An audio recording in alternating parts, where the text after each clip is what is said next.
Name range क्या होती है, जैसे अगर मुझे यहाँ पे सम करना है सेल्स का, मैंने क्या किया, मैंने सेल्स सेलेक्ट की है, मैंने कॉपी किया और मैंने एंटर कर दिया, तो ये मेरे इसने क्या किया, सम कर दिया सेल्स का। अब मुझे इसी सेल्स का काउंट भी चाहिए, तो मैं अगेन क्या करूँगा, मैं इस फॉर्मूले को कॉपी करता हूँ, कल मैंने जैसे बताया था, और फिर मैंने F2 करके इसका मैंने काउंट कर लिया। अब मुझे क्या हुआ कि दोबारा रेंज देनी पड़ी या मैंने फार्मूला कॉपी किया, तो इसमें जो काउंट है वो 1 2 3 8 4 है। अगर मुझे इसके 0 कम करना है तो अगेन Alt+H9, सही है। तो 2 दफ़ा मैंने किया Alt+H9 तो मेरे 0 कम हो गए। अच्छा, नेम रेंज क्या करता है,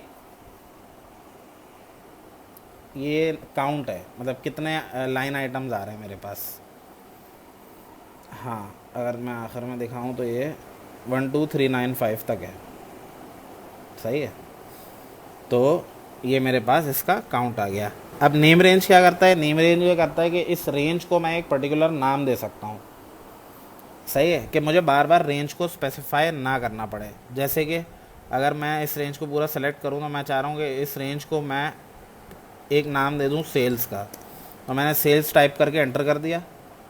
अब मैं अपने फार्मूले में सिर्फ सम यूज़ करके सेल्स लिखूँगा और एंटर करूँगा, तो मेरे पास वही सेल आ जाएगी जो पहले आ रही थी। अब मुझे काउंट करना है, तो मैंने काउंट अगेन किया सेल्स और मैंने इसको एंटर कर दिया, तो मेरे पास सेम चीज़ आ गई। सही है, यहाँ तक क्लियर है। अच्छा, अब अगर मुझे इस नेम रेंज को हटाना है तो मेरे पास ये ऑप्शन जो आता है, इसको मैं भूल जाता हूँ, ये आता है डिफाइंड नेम्स में, सही ना। अगर मुझे यहाँ पे जो मैंने नेम रेंज बनाई हुई है हटानी है, जो हमने यहाँ पे बनाई है, इसमें बताता है कि शीट में आ रही है, स्कोप क्या है, पूरी वर्कबुक में चलेगी, कहाँ चलेगी, इसकी वैल्यूज़ क्या हैं, क्योंकि वैल्यूज़ बहुत सारे आ रही हैं, 1375 से शुरू हो रही है और ऑनवर्ड्स, और इसका नाम मैंने सेल्स रखा है। अगर मुझे इसको डिलीट करना है तो मैं यहाँ पे इसको डिलीट भी कर सकता हूँ। ये मैंने ओके कर दिया। तो अब मैं अगर यूज़ करूँगा यहाँ पे सम और सेल लिखूँगा तो अभी ये मुझे कोई वो नहीं देगा, टूल टिप नहीं देगा कि आप इसको सम करना चाह रहे हो। अच्छा, ये हो गया एक तरीका नाम देने का कि मैंने रेंज सेलेक्ट की और मैंने क्या किया, मैंने उसका नाम अपना एड्रेस बार में डिफ़ाइन कर दिया। दूसरा तरीका क्या है, दूसरा तरीका ये है कि मैं अपनी पूरी रेंज सेलेक्ट करूं और मैं शिफ्ट F3 प्रेस करूं, सॉरी शिफ्ट एक मिनट, कंट्रोल शिफ्ट F3, सही है। ये क्या मुझसे पूछेगा कि आपने जो रेंज का नाम देना है वो कहाँ से देना है।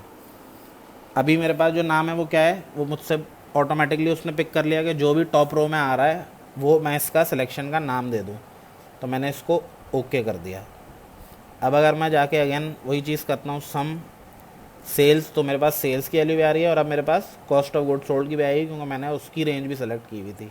तो मैं COGS टाइप करता हूँ तो मेरे पास COGS की भी रेंज ब्लू हाईलाइट हो गया, तो मैं दिख रही है यहाँ पे, सही है। तो एट अ टाइम मैंने 2 रेंजेस को एक साथ नेम किया, और वो नेम मैंने कैसे किया, पूरी को सेलेक्ट किया, कंट्रोल शिफ्ट F3 किया और उसने मुझसे पूछ लिया कि जो नाम देना है ये कहाँ से देना है।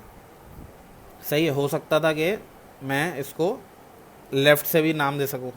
अगर मैं इस उसमें आता हूँ और मैं कंट्रोल शिफ्ट F3 करता हूँ तो ये मुझसे पूछ रहा है कौन सा नाम देना है, टॉप का देना है या राइट का देना है। मैंने कहा टॉप का देते हैं, सॉरी राइट का देना है, मैंने ओके कर दिया।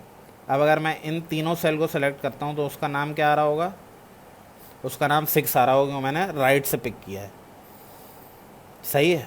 तो ये मैं इस तरह इसके नाम को बार बार डिफ़ाइन कर सकता हूँ। अच्छा, मैंने राइट से दे दिया है, मुझे बेसिकली लेफ़्ट से देना था, तो वो इस तरफ के नाम ले रहा है। अगर मैं इसको सेलेक्ट करूँगा तो ये नाम देगा, ये अभी राइट से दे रहा है, ये वाला नाम दे रहा है। हाँ, लेफ़्ट हमें लेफ़्ट देना था, हमने जल्दी से राइट दे दिया। तो ये हटाना है तो अगेन मैं नेम मैनेजर में जाके इसको यहाँ से सेलेक्ट करके रिमूव कर सकता हूँ। मैंने शिफ्ट दबा के सबको सेलेक्ट कर लिया और एक साथ और डिलीट कर दिया ऐसे। इसी तरह मैंने सेल्स को भी कर दिया और मैंने COGS को भी कर दिया। अगर आपको हमारी ये वीडियो पसंद आई है तो इस वीडियो को लाइक, शेयर और सब्सक्राइब ज़रूर कीजिए।